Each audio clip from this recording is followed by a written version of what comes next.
One, can you confirm that the President held talks with the big three automakers today, speaking about potentially delaying tariffs? I can confirm, and I'm glad that you asked because the President sent me out here with a statement directly from him on this. I saw it was reported earlier today by Bloomberg News, and he wanted me to share this with all of you. We spoke with the big three auto dealers. We are going to give a 1-month exemption on any autos coming through USMCA.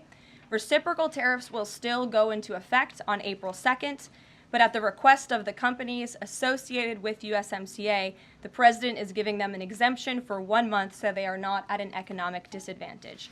So the three companies that he spoke to are Stellantis, Ford, and General Motors.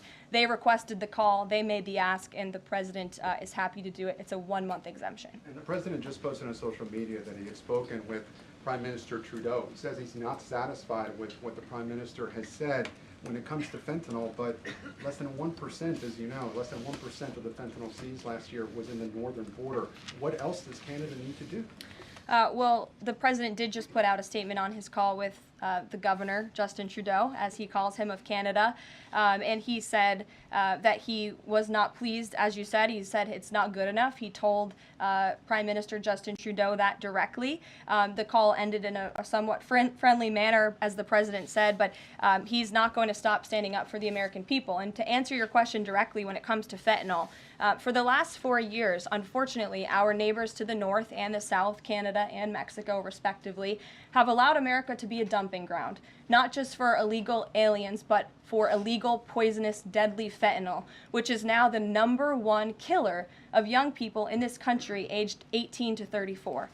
Through the northern border in Canada, in last fiscal year alone, there was enough fentanyl seized to kill 4.8 billion people. And that number is up 2,050% from 2023, the year before. So there's been more than a 2,000% increase in illegal fentanyl seizure at the northern border. Why? Because Canada is allowing that fentanyl to come to the United States. The President sees these numbers. He thinks about the lives that are lost. And everybody in this room, I'm sure, everybody watching at home, everybody across the country knows someone in our lives who has been killed at the hands of this deadly poison. There needs to be repercussions for that. The President feels very strongly about it. But Karoline, respectfully, it's just 43 pounds that were found last year. That's less than a carry-on suitcase. Is that a lot of fentanyl compared to, say, Mexico, where the vast majority of the fentanyl is brought in through Mexico, not Canada? So what else does Canada need to do?